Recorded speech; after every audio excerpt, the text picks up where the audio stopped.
Hello tout le monde, on se retrouve pour une nouvelle vidéo recette, cette fois-ci une recette sucrée d'un gâteau aux abricots et au gingembre que je vais tester donc pour la première fois dans un de mes produits qui va au four mais dans lequel on a plutôt l'habitude de préparer des repas salés. Ce sont nos Ultra Pro, ce qu'on appelle nos cocottes du four. Donc là c'est mon modèle qui fait 3,5 litres. J'ai déjà pris un tout petit peu d'avance pour que la vidéo soit plus rapide. J'ai coupé en deux et enlevé les noyaux de quelques abricots, voilà, puisqu'il faudra en mettre dans notre préparation au milieu et moi j'en rajouterai également au-dessus.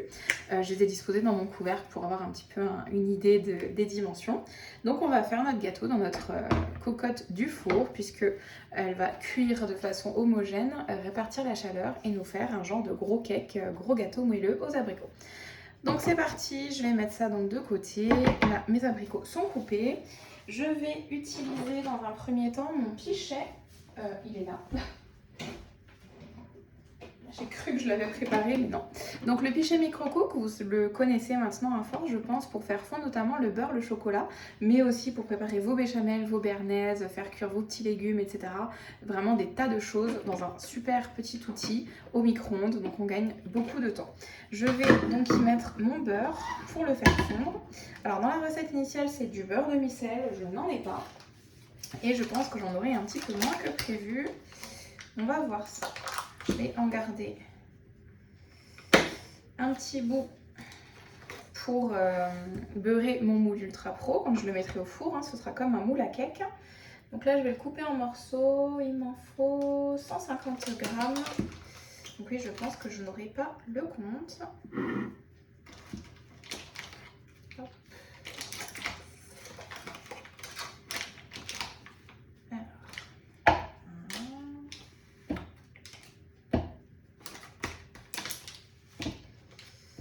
Donc avec ce petit outil, vous vous embêtez plus pour faire fondre chocolat, beurre notamment lors de vos préparations au micro-ondes où on se brûle tout le temps les doigts. Là vous avez une anse, vous avez un couvercle, tout est protégé. Alors je vais manquer de beurre, donc pour compléter, j'ajouterai de l'huile. Voilà, j'ai 75 grammes de beurre, donc il m'en manque quand même presque la moitié. Je vais vérifier dans mon frigo, parce que j'en ai pas encore un petit peu.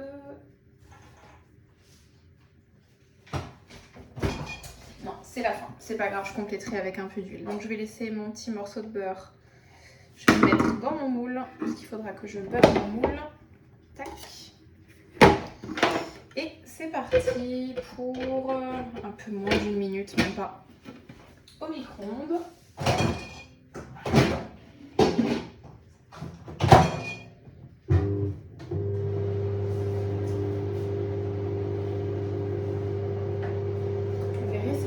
Rapide. Alors pendant ce temps-là, on va donc préparer notre pâte à gâteau dans notre Speedy Chef, le fameux Speedy Chef. Je l'utilise quand même assez souvent dans mes recettes. Alors ce que je vais faire, je vais d'abord casser mes œufs.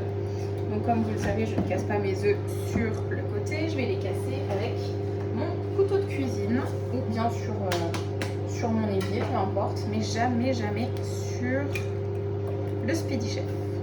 Alors, et de 1.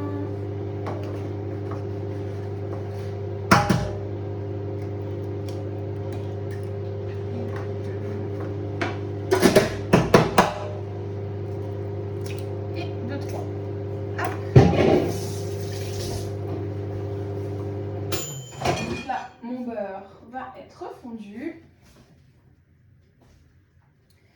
Donc mon beurre est fondu dans mon pichet. Vous voyez, on fait toujours attention, il y a toujours un peu de vapeur qui sort. Fondu. De temps 3 mouvements, la poignée n'est pas chaude, c'est parfait. Je le mets de côté 2 secondes, le temps de finir la préparation à laquelle donc j'ajouterai le beurre fondu juste après. Donc j'ai cassé mes œufs, je vais y ajouter mon sucre. Donc pour ça, je vais mettre tout simplement mon Speedy Chef sur ma balance. Il me faut 100 g de sucre. Alors moi c'est pareil, le sucre j'en mets toujours moins dans mes préparations parce que je trouve que c'est souvent trop sucré. Il n'appartient qu'à vous de mettre la dose que vous souhaitez.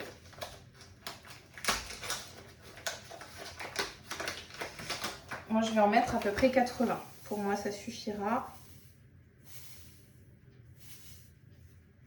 90, c'est pas grave.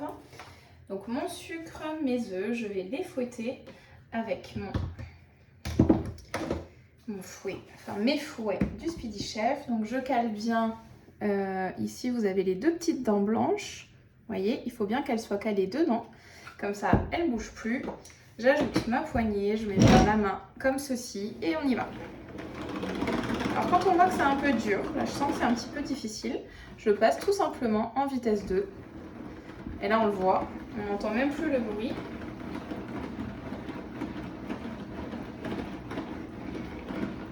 Alors le but là, c'est que votre préparation devienne crémeuse.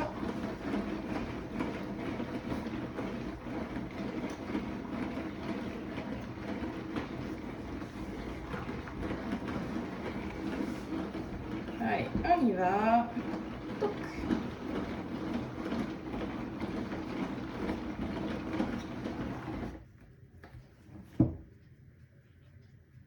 Encore un petit peu. Je vais remettre en vitesse 1.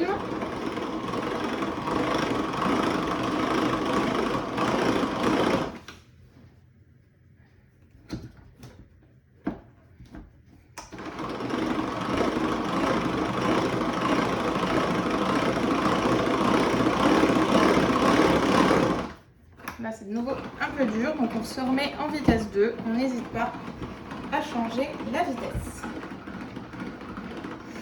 Ensuite, je vais ajouter donc à cette préparation. Donc quand c'est comme ça, vous pouvez mettre vos fouets dans votre évier. Hop, si vous l'avez juste à côté, sinon vous pouvez le poser dans un petit saladier ou autre, comme ça les fouets ne salissent surtout pas votre plan de travail. Je vais y ajouter maintenant mon beurre fondu.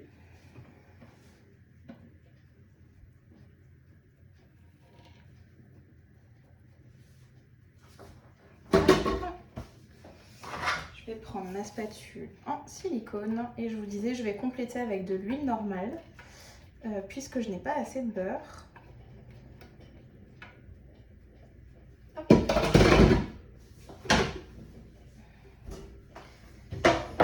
Donc je prends de l'huile, hop, et je complète. Voilà, 120.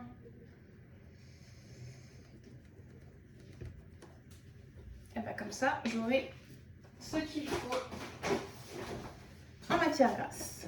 Donc une fois que c'est bon, je vais ajouter normalement, donc il nous faut du gingembre frais 2 cm. Je n'en ai pas, qu'il faudrait râper. Donc c'est pas grave, on s'adapte, on modifie un petit peu. Je vais prendre du gingembre moulu pour remplacer. Alors je vais en mettre... Allez, je vais en mettre 2 ml. Je vais prendre mes petites cuillères doseuses. Je pense que 2 ml devrait faire l'affaire. Voilà, je mets un petit peu moins. C'est quand même très fort en goût le gingembre. Alors, une fois que j'ai ajouté mon gingembre, je vais fouetter. Je vais remélanger un peu. Et pour terminer, j'ajouterai bien sûr de la farine et de la levure pour faire bien monter mon gâteau. Alors là, oui, en vitesse 1. Alors c'est pas que c'est dur, c'est bon sang que ça travaille plus.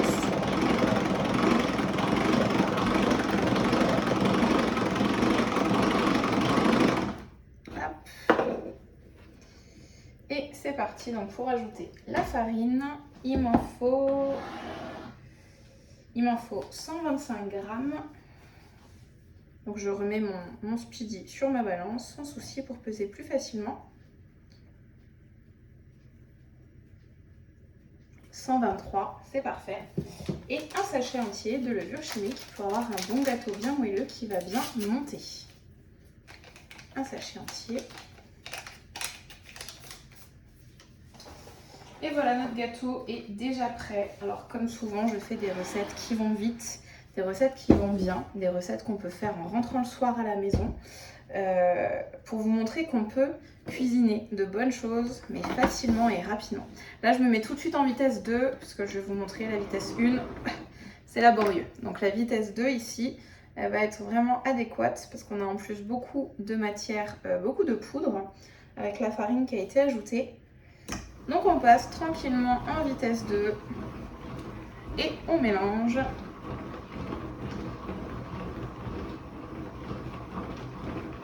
Alors comme je vais préchauffer mon four en même temps, je vais vous montrer une petite astuce. J'ai mis mon beurre, je vais mettre mon Ultra Pro dans le four. Alors avec la grille, parce que je ne l'avais pas encore mise.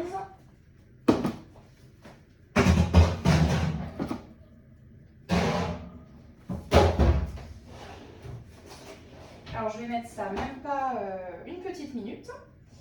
Je cherche mon pinceau. Pourquoi? Pour que mon beurre fonde et que je puisse ensuite tapisser mon Ultra Pro avec mon beurre à l'aide de mon pinceau en silicone et le fariner ensuite plus facilement. C'est une petite astuce. Allez, vous voyez, en vitesse 2, ça va hyper vite, c'est hyper simple à manier. Il n'y a aucune difficulté. Alors pour cette recette, moi j'ai pris des abricots frais, mais vous auriez très bien pu prendre des abricots surgelés que vous auriez laissé décongeler. Alors vous voyez, je vous montre ma pâte, hyper onctueuse, parfaitement lisse. Hop. Je vais reposer mes fouets juste ici. Là je pense que mon beurre est déjà fondu, puisque c'est très rapide.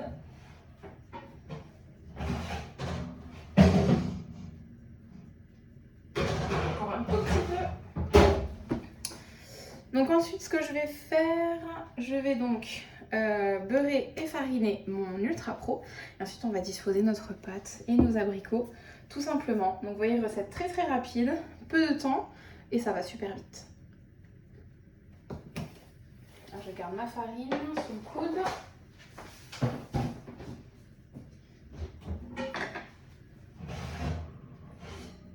Donc, vous voyez, je sors mon Ultra Pro, je vais ressortir ma grille pour la laisser refroidir le temps que je termine. Ouh, c'est chaud. Donc mon Ultra Pro, vous voyez, le beurre a fondu. Donc je vais prendre maintenant mon pinceau en silicone, vous voyez, qui est rangé. Tac, je sors les poils et j'y vais pour badigeonner en fait mon Ultra Pro. Je trouve que c'est également une méthode qui permet de mieux répartir la matière grasse dans le moule. Que ce soit votre moule à cake, que ce soit votre terrine, votre moule terrine, que ce soit votre moule à tarte, peu importe. Ça permet de bien répartir en couches très fines le beurre dans votre moule. Hop, donc ça y est, mon moule est tout brillant. Je ne sais pas si vous voyez bien, ou si on voit bien que c'est bien beurré. Et je trouve qu'on utilise aussi de cette façon moins de beurre. Alors on y va pour la farine. Hop.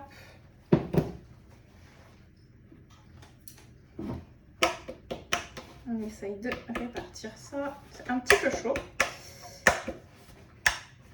Parce qu'en fait, votre Ultra Pro, là, ça va vraiment vous permettre de remplacer votre moule à cake.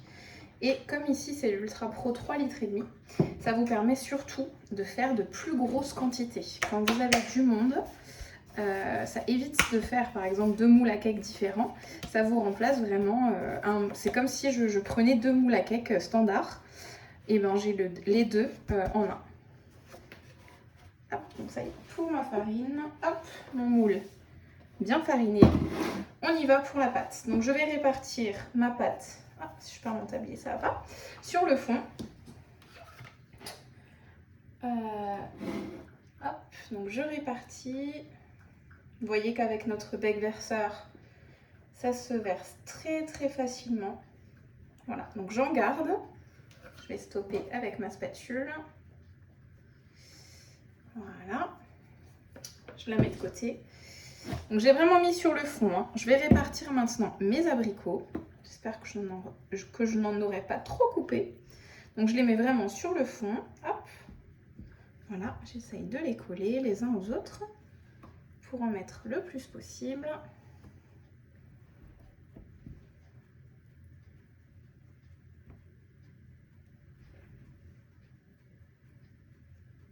Ça pourrait aussi très bien être des abricots en boîte hein, que vous utilisez si vous en avez à la maison ou si vous n'en avez pas de frais. Moi j'en avais acheté des frais. une grosse barquette d'ailleurs, et je vous avoue que je ne savais pas trop quoi en faire, puisque ça faisait beaucoup d'abricots à manger. Donc finalement, l'idée du gâteau, c'est toujours l'idée qui fonctionne pour pouvoir utiliser nos fruits en plus grande quantité. Voilà, donc j'en mets un petit peu partout, parce que j'ai encore un petit. Voilà, j'en cale un petit là. Et je vais venir encore verser donc, le reste de ma pâte.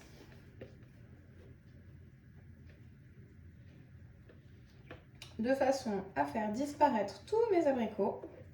Et donc comme je vous disais, moi j'en avais plus, donc je vais encore en rajouter sur le dessus, même si c'était pas prévu dans la recette.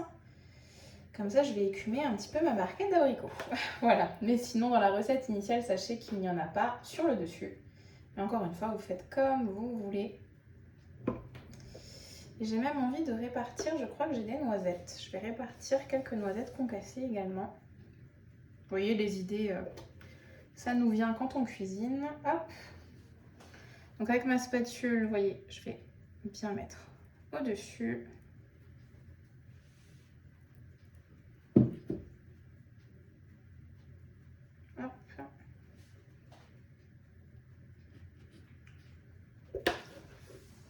Alors, je vais mettre celle-là et j'y retourne donc pour recouvrir encore une fois ma pâte. Donc, sachant que la pâte va gonfler avec la levure. Hop.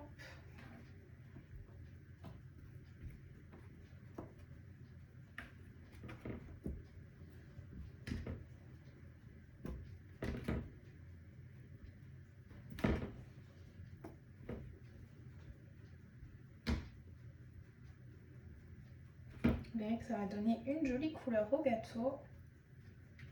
Allez, un tout petit encore au milieu. Voilà. Alors, les 3 derniers, c'est pas grave, je vais me les mettre de côté. Je les mangerai sans aucun souci.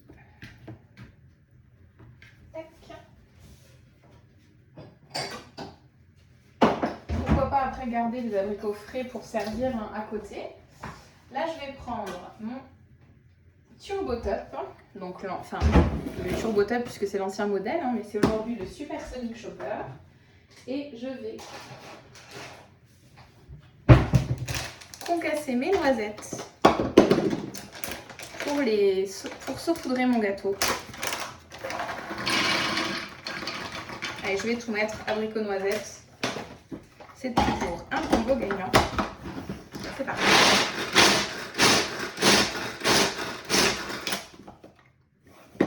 Voilà, en 2 temps 3 mouvements, vous voyez la rapidité. Alors il peut arriver, vous voyez comme ceci, que des fois on ait une noisette ou une amande qui se coince dans les lames, c'est normal. Hein. C'est quand même des fruits secs qui sont très très durs.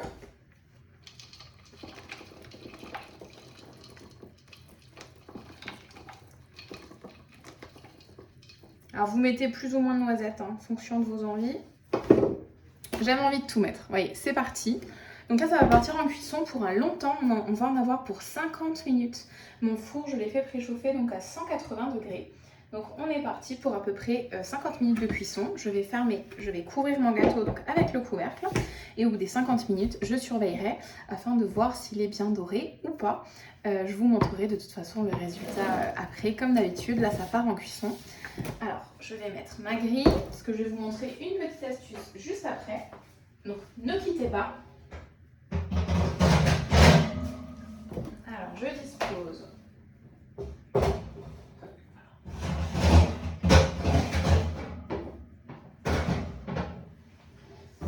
Et c'est parti pour 50 minutes. Alors, faites attention, là, j'ai dû descendre ma grille du four, puisqu'avec l'Ultra Pro de 3,5 litres, il est assez haut. Donc si votre grille est au milieu, en fait, votre Ultra Pro va être trop haut par rapport à votre four et à vos résistances. Donc il faut vraiment qu'il soit disposé de façon à avoir du jeu en dessous et du jeu au-dessus pour ne pas être abîmé lors de la cuisson. Alors je voulais juste vous montrer une toute petite astuce nettoyage, nettoyage vaisselle.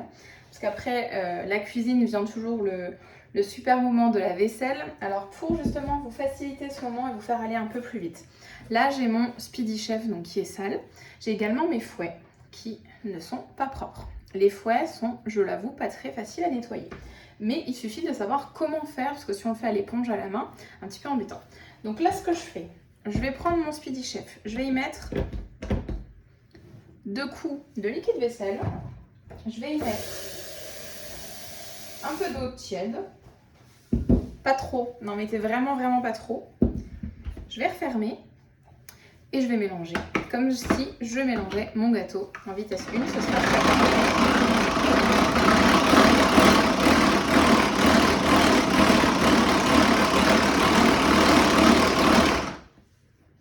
Et là, je vais vous montrer, vous allez me dire miracle.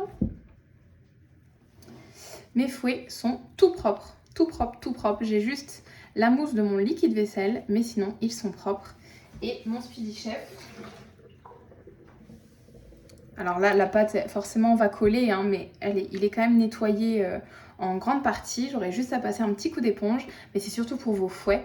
Et il faut vraiment pas laisser vos fouets avec la pâte si vous voulez durcir, sécher, parce que là, vous allez encore plus... ce sera encore plus compliqué pour vous de le nettoyer. Donc, je vous conseille de faire ça à chaque fois, comme on pourrait le faire avec un Thermomix ou avec un autre robot pâtissier. Mais cette astuce marche aussi pour notre Speedy Chef. Voilà pour la petite astuce vaisselle. Je pense à vous, à ceux et à celles qui font la vaisselle. Voilà, je pense à vous pour les fouets. C'est beaucoup plus pratique comme ça. Donc, je vais couper la vidéo le temps que mon gâteau cuise et je reviendrai juste après pour vous montrer bien évidemment le résultat et le résultat une fois qu'il sera démoulé. Donc on se retrouve à la sortie du four, donc c'était 50 minutes de cuisson à 180 degrés. Donc j'ai sorti mon Ultra Pro, j'avais bien sûr donc mis le couvercle. Je vais vous montrer le résultat, alors je vais l'écarter un petit peu parce qu'il y aura de la fumée. Donc il faut toujours enlever le couvercle vers à l'inverse de vous, comme ça si jamais il y a de la vapeur ou quoi que ce soit, vous ne risquez pas de vous brûler. Donc voilà le résultat, le gâteau a bien gonflé et il est quand même pas mal du tout. Je sais pas ce que vous en pensez. Donc là je vais ôter le couvercle, donc là je l'ai enlevé, je vais le remettre dans le... Je vais le poser de côté pour le laisser refroidir sans le couvercle. Et ensuite on verra pour le démoulage. Et voilà, on se retrouve après démoulage donc de mon gâteau. Je l'ai laissé bien refroidir une fois après avoir enlevé le couvercle. J'ai réussi en fait à le transvaser. Je l'ai un petit peu décollé d'abord sur les parois avec ma spatule en silicone.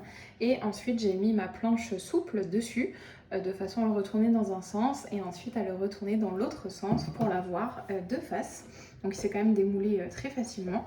J'ai pas eu de difficulté. Donc voilà, je vous montre le résultat. Alors il est quand même assez haut. C'est vrai que j'arriverai pas à vous montrer. Il a bien 5 cm de hauteur. En tout cas, je le trouve très joli avec les abricots. En fait, la pâte a gonflé entre les abricots. Donc, je trouve ça vraiment sympa. J'espère que ça vous a plu. Moi, j'ai hâte qu'il refroidisse encore un peu parce qu'il est encore assez chaud en dessous pour pouvoir le goûter. Et je pense qu'on va se régaler ce soir. Mais écoutez, je vous dis à très vite. J'espère que la vidéo vous a plu. N'hésitez pas à mettre un commentaire, à poser des questions ou autres, je suis à votre disposition. Écoutez, je vous dis bon appétit, bonne dégustation si vous avez testé cette recette et à très vite, bye bye.